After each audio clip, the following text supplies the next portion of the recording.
आज हम चेक करने वाले हैं डीसी स्विचेस को। एक स्लाइड स्विच है और एक पुश पुल स्विच है, ठीक है। इसको चेक करने वाले हैं। किस तरह से चेक करते हैं, क्या इनका प्रोसीजर होता है और कैसे मालूम पड़ता है कि हमारा जो ये स्विच है खराब है। सारी चीजें जानने के लिए बने रहिए हमारे साथ वीडियो में। सबसे पहले हम लेंगे एक मल्टीमीटर। इसको हम दो तरह से चेक करते हैं। पहले चेक करते हैं कंटिन्यूटीज की, फिर उसके बाद चेक करते हैं इसको हम रेजिस्टेंस रेंज पर। तो सबसे पहले हम इसको सेट कर लेंगे बजर की रेंज पर, ठीक है। फिर उसके बाद चेक करेंगे कि बीप आ रही है नहीं आ रही है, ठीक है। बीप प्रॉपर आ रही है, ठीक है। अब क्या करेंगे, जैसे यहाँ पर हमें इस वाले स्विच को चेक करना है, ये स्लाइड स्विच को, तो इसका हम चेक करेंगे रेजिस्टेंस ऑन कंडीशन में, ठीक है।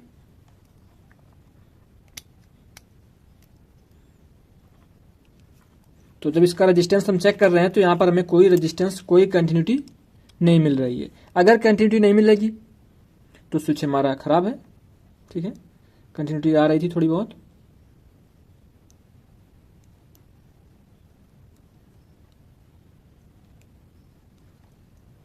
तो ये स्विच तो खराब है, क्योंकि दोनों तरफ इसको हमने ऑन ऑफ करके देख लिया है, उसके बाद भी यहाँ पर कोई रीडिंग नहीं बन रही है।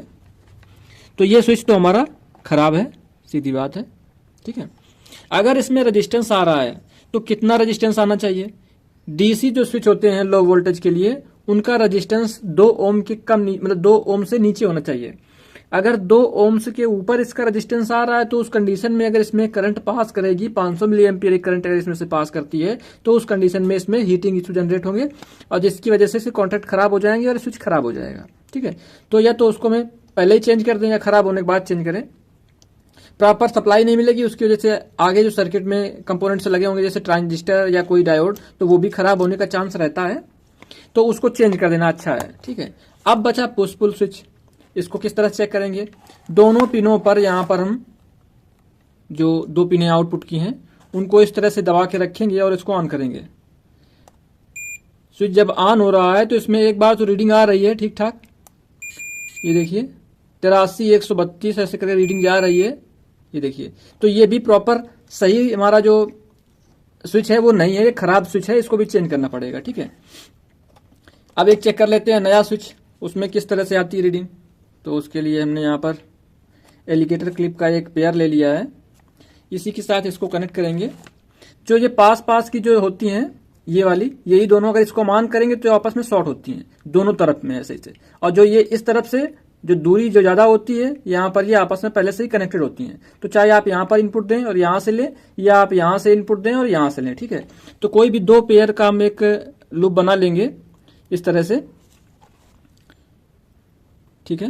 ये देखो हमने बना लिया है। अब इसको हम प्रेस करेंगे, तो जब हम इसको प्रेस करेंगे तो यहाँ पर इसका रेजिस्टेंस जो है मिनिमम होना चाहिए, ठीक है।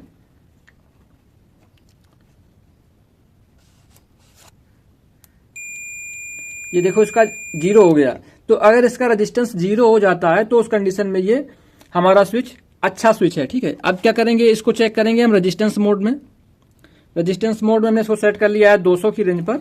अब इसका रेजिस्टेंस एक बार देख लेंगे, रेजिस्टेंस कितना आ रहा है, 1.2 आ रहा है, ठीक है। तो ये एक अच्छे स्विच की पहचान है कि इसका रेजिस्टेंस 2 ओम्स के नीचे आना चाहिए। अगर ऐसा है तो ये रेजिस्टेंस इसका जो है अच्छा है, ये हीट नहीं करेगा और अच्छा करंट पास आउट कर देगा, तो ये स्विच अच्छा है। अगर कोई खराब स्विच रहेगा तो उसका रेजिस्टेंस हाई रहेगा। रेजिस्टेंस अगर मान लो 10 ओम्स के आसपास भी है तो वो उसको चेंज कर देना चाहिए। ये हो गया डीसी का सेक्शन। अगर इसको हम कहीं एसी में यूज कर रहे हैं, तो अगर हम एसी में कोई एलईडी बल्ब जला रहे हैं, मान लो 5 वाट 10 वाट का, तो उस कंडीशन में अगर 2-250 ओम 20 की रीडिंग आती है किसी स्विच की, तो उस कंडीशन में वो काम करता रहेगा, ठीक है। और अगर डीसी में यूज कर रहे हैं तो डीसी में मैक्सिमम 2 ओम्स के आसपास रीडिंग आनी चाहिए, इससे ज्यादा नहीं आनी चाहिए, ठीक है। तो मुझे आशा है कि आप लोगों की सारी चीजें क्लियर हो गई होंगी कि किस तरह से इस स्विच को चेक किया जाता है। अगर आपके कोई डाउट है तो आप कमेंट बॉक्स में छोड़ सकते हैं, हम उसका रिप्लाई करते रहते हैं।